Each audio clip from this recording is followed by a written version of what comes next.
So hey guys, welcome back to another video. Today we will be discussing about high level design and low level design. So let me just quickly explain what is high level and low level design and how it works.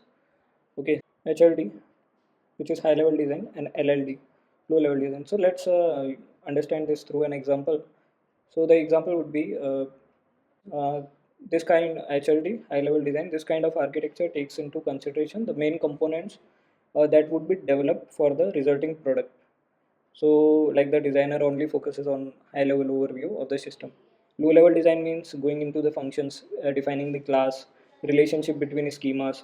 That all is part of low level design. Okay. Okay. Let's take an example of cab booking system. Okay. So cab. You can please, cab system.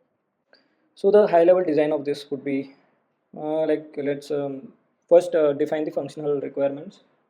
So the functional requirements would be, ignore my handwriting please guys, forgive me. So functional requirements would be the first is of course finding the nearest cab. So checking nearest cab availability, booking a cab, that service also we need. Fare calculation and payment, we need payment integration for this. So these are some functional requirements and payment. Okay, and of course GPS tracking service. So these are the functional requirements. Functional requirements basically mean that the requirements that are required all over the app, and these are like the functional things. This should be functioning properly. Non-functional requirements, of course, the security and all comes under non-functional requirements. Okay. So here, if you see non-functional requirements, okay. So like the first is of course security. Security can be like a DDoS, preventing from DDoS attack. So we can have API rate limiter, this sort of things in place. Okay. Second is of course scalability, should be scalable. The system should be scalable. For this we can use microservice architecture. Okay. Uh, Third is every API should have less response time. Okay, less response time. So these are few non-functional requirements. So hope this concept is clear. What is functional and non-functional requirements? Now let's go deeper and understand. First, while designing the system, we first always make sure that we know functional and non-functional requirements. After that, we move to high-level and low-level designs. Okay. The high-level design of cab booking service, like Uber or Ola or whatever you in your city you have, whichever. The first thing is of course managing. There will be we need to first design the DB schema for everything, so that will also be part of this. And so first we need car details, customer details. So sign up and login, that would be in place.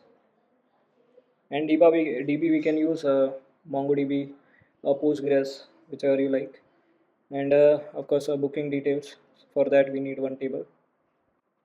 Or price details, price according to the trip, that will be there. And this can be this there will be a service which will be calculating the price according to the distance that we have. So this service will also use Google Maps for calculating the distance and the area in which we are having. And the petrol amount, I think petrol or diesel amount will be taken into consideration, so that will also be part of this. Price details, after that we will have manage payment details. So if the payment was successful or not, that we need to check. Then we will have insurance details for the car.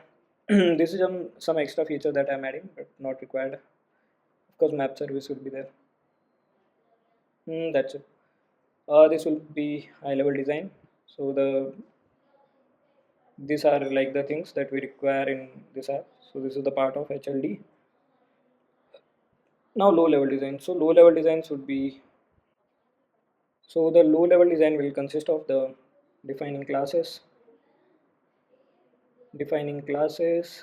methods, relation between tables, table, schema in detail, So in short, what I can say now, whatever things we have in high level design, in low level design we discuss that in detail. That is the low level design basically. Okay. So and the data structures that we'll be using DSA data structure algorithms to use, payment service that we'll be integrating that. Okay. So this all is part of low level design. So yeah, that's it. So if in future if you want to design any system, just consider these four things in detail: functional requirement, non-functional requirement, high level design, low level design. That's it. And after that you can start working on that.